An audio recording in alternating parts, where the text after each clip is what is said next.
Hola, qué bueno que nos acompaña nuevamente a esta segunda parte de la charla que hemos titulado ¿Qué es y cómo funciona la oración? En esta segunda charla empezaremos a hablar o tendremos un acercamiento ya al entendimiento de cómo funciona la oración. Interrogantes. Si Dios no cambia, como ya lo vimos en el audio, en el primer video, si Dios no cambia y si todo en Él es perfecto y nada podemos hacer para cambiar algo en Él, las siguientes interrogantes se levantan delante de nosotros inmediatamente. ¿Cómo podemos orar a Dios y esperar que cambie nuestro destino para lo mejor? ¿Por qué oramos si no podemos cambiar a Dios o ejercer alguna influencia sobre Él? Si Dios no cambia, ¿por qué rogarle por algo? ¿Puede Dios cambiar de parecer? Y bueno, vamos a ver entonces la primera forma de cómo funciona la oración. Y dice en Jacob 5:16, Santiago 5:16, confesaos vuestras ofensas unos a otros y orad unos a otros para que seáis sanados. La oración eficaz del justo puede mucho. Una forma para entender cómo funciona la oración la encontramos cuando entendemos el papel de la intercesión de un sadik. Sadik es la palabra hebrea que comúnmente se traduce al castellano como justo. Un sadik entonces no es cualquier persona. Un sadik es un intercesor, un intermediario, un agente divino. Aunque no es el tema de esta charla, bástenos saber que hay varios niveles de sadikim o de justos. Dice el doctor Dan Ben Abraham, una persona alcanza el nivel de sadikim o de justo cuando se ha anulado completamente a sí mismo y ya sus deseos no son otros que los que Dios quiere. Cuando un sadik ora por otra persona, con todas sus fuerzas, con toda su mente, con todo su corazón, con toda su alma, es como si tomara el lugar de la persona. Es como si la persona fuera absorbida por el sadik. Explica el doctor Dan, cuando un sadik ora, transfiere la gracia operando en él a la otra persona o a aquellos por los cuales intercede. Aquí está la clave. La gracia operando en un sadik se transfiere a la otra persona o a aquellos por los cuales se intercede. Un sadik como mediador es alguien que tiene suficiente mérito para acercarse a Dios y representar al pueblo ante Dios y al mismo tiempo hablar a Dios a favor del pueblo para que Dios acepte al pueblo. Como ya dijimos, cuando un sadik ora, ocupa el lugar de la persona en necesidad delante del Padre. Se transfiere la gracia de Dios operando en un sadik a la persona en necesidad. En la intercesión de un sadik se involucra o se compromete todo su ser, todo su espíritu. El judaísmo enseña que un sadik, a través de sus oraciones, puede abrir los canales espirituales que permiten que lo destinado a descender sobre una persona ciertamente llegue. La parte difícil es encontrar un sadik capaz de lograr todo esto. Un sadik con un grado extraordinario de unidad con el Padre. Un sadik alineado perfectamente a la voluntad de Dios. Este es el problema, el detalle. Encontrar un sadik de tal calibre.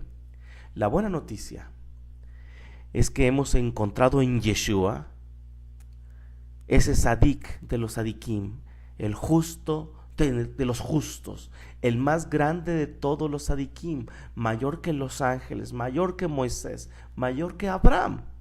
En Yeshua hemos encontrado ese sadik. Por eso, Yeshua nos instruye a orar siempre en su nombre. Yeshua es el sadikim o el sadik de los sadikim, porque nunca pecó ni se halló mal en su boca. Yeshua, repito, es el justo de los justos, porque nunca pecó ni se halló mal en su boca. Los méritos de Yeshua, el mayor de todos los sadikim, nos son transferidos, somos revestidos con Yeshua. Dios no cambia, nosotros cambiamos posicionalmente. En 1 Juan 2:1 dice: hijitos míos, estas cosas os escribo para que no pequéis. Y si alguno hubiere pecado, abogado tenemos para con el Padre, a Yeshua el Mesías, el justo, el Sadik, el justo de los justos, el Sadik de los Sadikim. Que Yeshua sea mediador no significa que tengamos que orarle a Él o que tengamos que pedirle a Él directamente, sino que ahora, por sus méritos y por su justicia, el camino de acceso al Padre está abierto para nosotros. Yeshua mismo nos instruye que toda forma de oración debe ser dirigida al Padre y solamente al Padre. Todo lo que pidieres al Padre, cuando oren, decid: nuestro Padre en los cielos, etc. Como ya dijimos, cuando un sadik ora o intercede por otra persona, ocupa el lugar de la persona delante de Dios. Y dice en el llamado evangelio de Juan 14, 13 y 14: y todo lo que pidieres al Padre en mi nombre, por mis méritos, reputación, por mi honor, lo haré, para que el Padre sea glorificado en el Hijo. Si pidieres algo en mi nombre, yo lo haré. Segunda forma: decretos calibrados o decreto hasta que. El Rabí Albo explica que nuestro medio de vida está calibrado. Esto es, el decreto se calibra de acuerdo con las acciones de uno.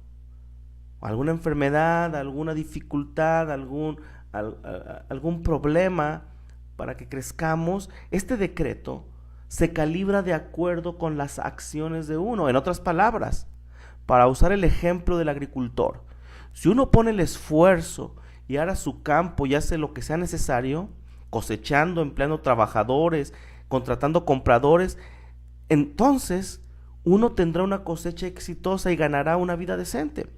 Los decretos en el cielo tienen en cuenta nuestros esfuerzos y acciones y pueden ser calibrados en consecuencia. Rabí Albo dice que la oración es lo mismo. Los decretos están vinculados a nuestras oraciones, significando que un cierto decreto pudo haber sido emitido, pero Dios incorporó en el decreto original que éste sea dependiente de nuestra oración. Esto es, Dios decretó que el problema viniera a nuestra vida para nuestro crecimiento, pero también junto con ese problema, con ese decreto, incorporó que lo que iba a desatorar el asunto era nuestra oración. Dios no cambia de opinión porque lo acosamos. Por el contrario, Él emite el decreto de tal manera que nuestras oraciones puedan cambiar su resultado. Por ejemplo, supongamos que Dios prohíba que exista un decreto de mala salud para una persona en particular. Podría ser, sobre la base de lo que dice el Rabí Albo, que aunque el decreto ha sido dado, la enfermedad, la persona será curada por la oración. Esto es, la oración era lo que iba a desatorar o lo que iba a resolver el asunto. O podría ser que, por desgracia, incluso con la oración, la persona no será sanada. Eso también podría haber sido parte del decreto original, que venga el decreto, pero que no incluya que la oración sea lo que resuelva el asunto. Pero estamos obligados a orar, porque puede afectar el resultado del decreto, no porque cause que Dios cambie de opinión, por así decirlo, sino porque la oración era parte del decreto original, era la llave para que nuevamente la gracia, la benevolencia, la salud viniera sobre la persona. ¿De acuerdo? Muy bien. Hasta aquí este segundo audio. Muchas gracias por su atención y shalom, shalom.